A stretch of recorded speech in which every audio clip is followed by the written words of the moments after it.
Joining us now to talk more about this, Chicago-based radio talk show host Charles Butler. Also with us, the former Milwaukee County Sheriff David Clarke. Gentlemen, great to see you. Let's take a look at some of the stats that President Trump quoted yesterday while he was speaking at the International Association of Chiefs of Police convention there in Chicago. Here's what the president talked about. Just in 2018 alone, 565 murders. He also referenced Eddie Johnson specifically since he became police chief in 2016. About 1,500 murders, 13,000 people shot. President Trump also talked specifically about the weekend of August 2nd through August 4th. 7 murders, 52 people wounded, and 32 shootings across Chicago. So first to you, Sheriff Clarke, what is the truth when it comes to the city of Chicago? The police superintendent says it's not on fire, but I think those crime stats would say otherwise. Sure they would. Look, Eddie Johnson is clueless. He has no idea of what he's doing. He has no plan to get this under control. I've never been to Afghanistan, but I've been to Chicago. It's only 78 miles away. I get there frequently. I know some of Chicago's finest on the police department. Look, where's Black Lives Matter? All right, where's Bobby Rush, Congressman Bobby Rush, who's called the Chicago police the enemy of the people? The president is spot on. I'm glad that he's bringing light to this thing, because everybody else in the liberal media, the politicians in Chicago, are whistling past the graveyard, while in many instances, good law-abiding Black people live in these war zones. There's about 5 neighborhoods in the city of Chicago. It's not the entire city, but you know what? It's too many. It's where most Black people live. But I don't see Black Lives Matter showing up, advocating on behalf of the good law-abiding people living in these neighborhoods. Charles, you live in Chicago, even though I see that Michigan banner in the background. I know you're celebrating that win over Notre Dame. But we talk about the city of Chicago. Eddie Johnson made a conscious decision not to attend this giant convention in his home city when the president of the United States was there. He probably could have avoided some of this flack he's taken from the president had he just shown up. Yeah, he could have. But at the end of the day, I think Eddie's a good guy. He's a good man. But it's more of the politicians. We've been a sanctuary city since 1985. This is a city that has allowed gangs to control huge parts of the Black community since the 50s.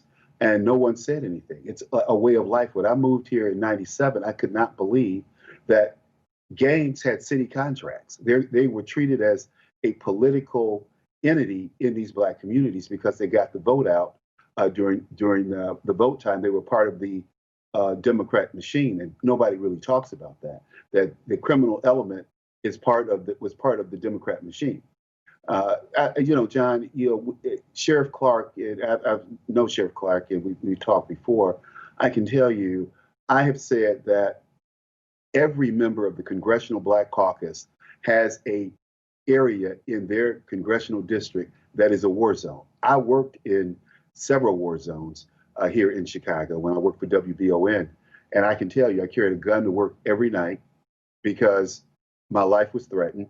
And the police told me to protect myself. Yeah, another thing President Trump talked about yesterday is the fact that Chicago has some of the toughest gun laws in the country, yet these shootings still persist. And we talked about the president, and there's no love lost between President Trump and the police chief there, Eddie Johnson, but also with Chicago's mayor. She had no problem dipping her toe into this controversy here. Here's what she said.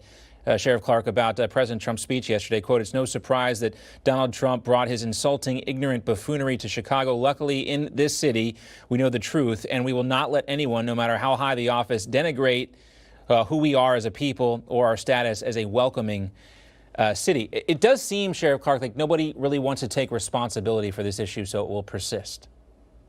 It's an interesting statement from the mayor, as the Black victims of crime and of being shot and other instances of violence stack up like cordwood. Look, she's in denial. She's got her head in the sand. I know what she's trying to get at, but at the same time, she needs to have a sense of urgency about what's going on in these Black neighborhoods in the city of Chicago. She should have asked for, from Eddie Johnson, as soon as she got sworn in, a plan to reduce the violence, put a timetable on it, and said, look, Superintendent Johnson, you got 6 months to show improvement in the crime rate in these neighborhoods over here, or you are going to be fired. But like I said my opening statement, these people are whistling past the graveyard. They're deflecting. They're basically, like I said, in denial about what's really going on in Chicago. And I think it's a shame because I bring this out and I think it's important. And I'll say it again. Many of the victims are good, law-abiding people. They may be living in poverty.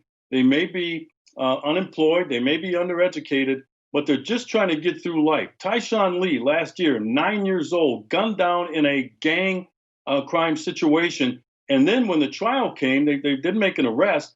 They couldn't even get the witnesses to show up in court. They had to go out and get body attachments and hold them in jail to testify in court. That's the culture change, the cultural rot that I talk about, the cultural dysfunction that goes on. So it's multi-pronged here, but I'll tell you what, there is a way out. But as long as people are living in denial about it, nothing is going to change. No, it's an excellent point, Charles, and you know this, and you know this from your time in law enforcement as well, Sheriff Clarke, and I know this from working as a local news reporter. When you go into these blighted communities, even in the worst communities, it's the exception to the rule when you find somebody who is taking advantage of the other people that live in that community, and that is what seems to be the biggest problem with Chicago. As you mentioned, Sheriff Clarke, and the question is really to you, Charles, these are a few terrorists in the city of Chicago that are destroying it for the whole city, and they seem to be enabled maybe by the current administration in the city and past administrations as well. Yeah, definitely past administrations. But I tell you what one of the things I coined a term, urban terrorists, and I identified these urban gangs as urban terrorists. Now we can go to Afghanistan and Iraq and take out urban terrorists and warlords. How come we can't do that in the city of Chicago? They could eliminate the Black Panther Party here in Chicago, but they left intact the Blackstone Rangers, the Peace Stone Nation, and lately the Bloods, the Crips, and all these other ancillary groups, MS-13. They should come in and wipe these people out. However, as Sheriff Clarke pointed out, what they will say, the politicians will tell you, is this is mass incarceration. We're putting more black men in jail. They're criminals. Right. It's clearly when you put politics in front of public safety, this is the result that happens. And President Trump called it out yesterday, and I know guys like you are applauding his decision to do so. Great to have you both on the program again, as always. Former Milwaukee County Sheriff David Clarke and Chicago Talk Radio host Charles Butler. Great to see you both. Thanks so much. Thanks, John. Thank you. You just watched Newsmax TV, America's fastest growing news channel, now in 65 million homes. Get Newsmax TV on all the major cable systems or go to newsmaxtv.com and click on the Find Newsmax tab to locate us. Remember, Newsmax TV, we're real news for real people.